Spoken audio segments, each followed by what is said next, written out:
कोण काय म्हणता विषय बाजूला ठेवा. अनेक पिपाण्या ह्या सातत्यानं मोहोळ तालुक्यामध्ये वाजत असतात.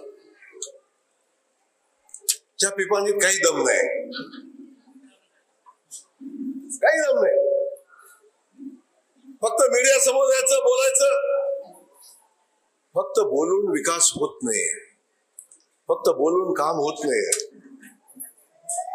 लोकांच्या सोबत राहून लोकांच्या अडचणी समजून घेऊन ते काम करण्यासाठी क्षमतेनं आपण मेहनत करायला लागती.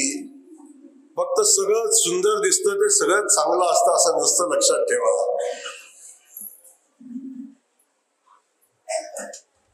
बऱ्याचदा पिवळं दिसतं ते सगळं सोनं नसतं, बऱ्याचदा ते बेंटेक्स पण असते. आपल्याला माझी विनंती आहे, कुणी काही सांगू द्या, कुणी काही बोलू द्या, सगळ्या लोकांना सोबत घेऊन जाणार आमचा भारतीय जनता पक्ष आहे.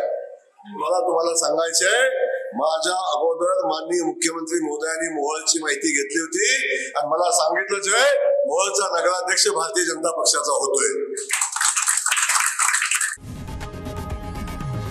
लोकशाही मराठी ऐका, पहा, जागरूक रहा.